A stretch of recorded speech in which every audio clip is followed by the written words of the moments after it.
Hey, and welcome to this video. And today I want to share something with you that came up yesterday in a conversation with my friend Rob Cook. Rob Cook is an amazing coach living in the States, close to LA. He's going to talk about PTSD on some conferences, so he's a really great and interesting guy. And I interviewed him on my podcast, and he interviewed me also on his podcast. So if you're curious, check those out.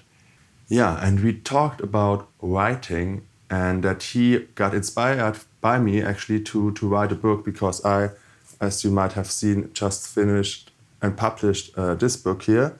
It's now out in German, and in December it will be out in English.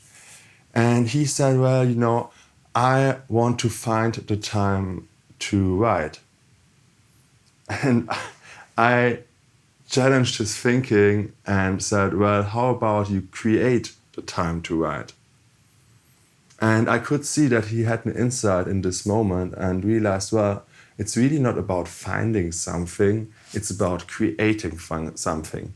And for me, when I think about finding the time to do something, it's a little bit passive, it's a little bit, well, let's see, maybe could happen, but also could not happen.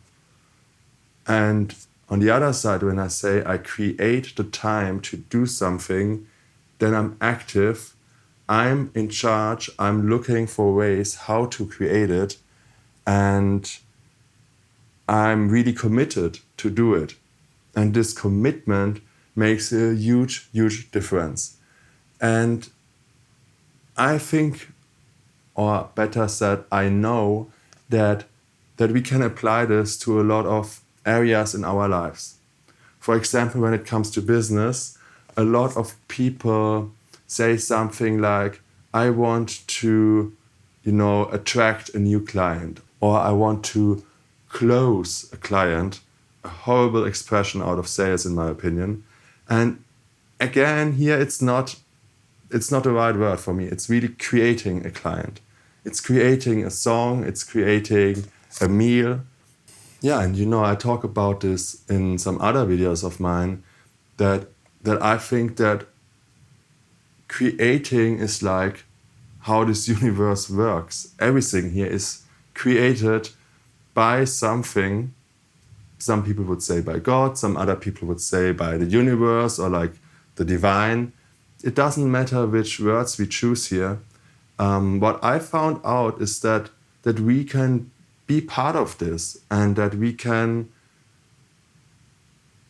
get our thinking out of the way and become a channel through which this creative energy can, flow through. And we have access to an incredible, powerful energy for creating. For example, think about like sexual energy. Sexual energy is so strong and so powerful that it can literally create a new life. So imagine what you can create if you tap into this energy. You not only can create time to write a book, you can literally create a book.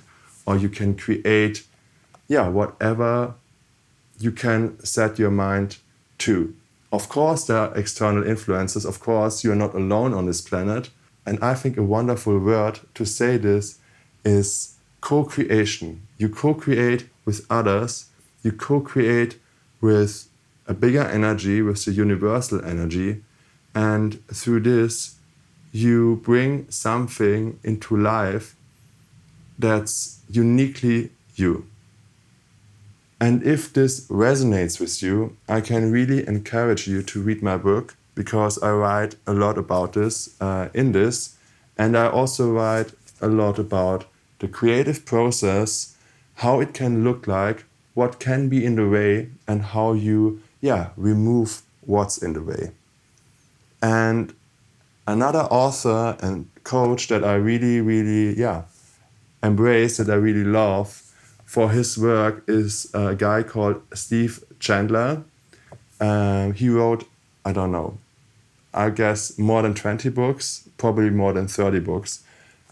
And yeah, he's a very powerful person, and his books and his audios and videos really helped me to find my own way to be more creative and yeah, tap into this energy. So I also can really recommend his work. And if you want to talk about this with me, explore what's in for you, how you can harness this creative energy more in your life, then I'm also really happy to talk about it with you. Hit me up on my website or send me a DM and then we can talk.